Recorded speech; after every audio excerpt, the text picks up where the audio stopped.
dans sa réputation vient seulement de sa tombe qui était trouvée intacte dans la vallée des rois. Et on dit intacte parce que la tombe, après la mort du pharaon, était visitée par les voleurs, mais heureusement ils n'ont pas eu le temps de voler quelque chose, et c'est la seule collection qui était trouvée intacte et presque complète, exposée au musée égyptien. 19e et 20e dynastie, vous avez les Ramsès, mais le plus glorieux, le plus puissant, c'est Ramsès II.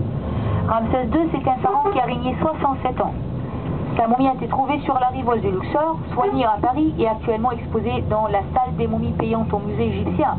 Il était un grand constructeur des monuments égyptiens, un grand restaurateur. Son nom a été trouvé sur beaucoup des monuments égyptiens. Il a fait beaucoup de guerres, beaucoup des expéditions et il était appelé le taureau puissant parce qu'il avait un nombre incalculable de concubines, 12 femmes royales et il a fait plus que 200 fils et filles. Donc Ramsès II, c'est un pharaon très connu.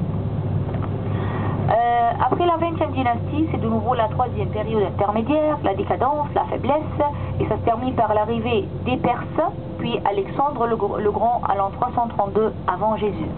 Toute cette période dont on a parlé, c'est appelé l'histoire pharaonique, et comme on a dit, divisée en 30 dynasties et en 3 grands empires, 3 périodes intermédiaires.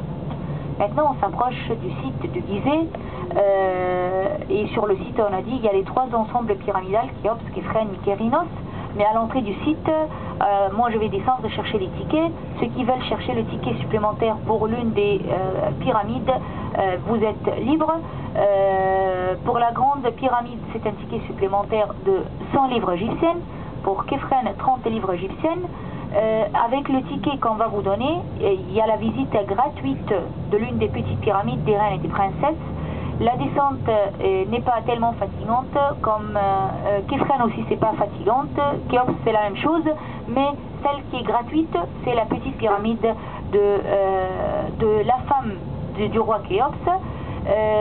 Pour ceux qui veulent chercher les tickets supplémentaires, si jamais vous êtes intéressé, il faut les chercher à l'entrée du site.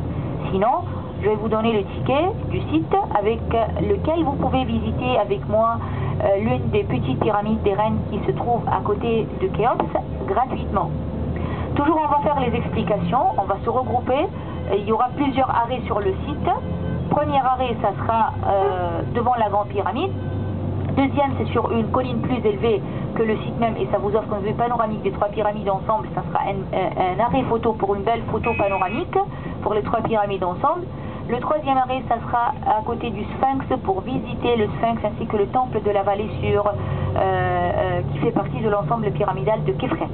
Est-ce qu'il y a d'entre vous ceux qui veulent acheter le ticket supplémentaire pour Khéops? D'accord, à l'entrée, on va s'arrêter, vous allez me suivre, ceux qui veulent les tickets supplémentaires, vous allez me suivre pour chercher les tickets supplémentaires pour Khéops.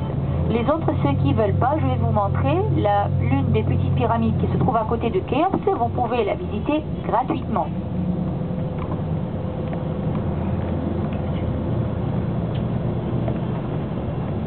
Bon, les marchands ici sur le site, c'est parmi les inconvénients sur le site, parce que vous allez trouver qu'il y a des marchands qui sont collants.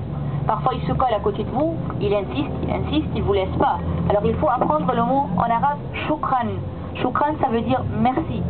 Si jamais vous n'êtes pas intéressé, vous voulez pas, il vous suit, vous voulez faire la visite pacifiquement, tranquillement, alors vous pouvez dire « shukran », ça veut dire « merci ».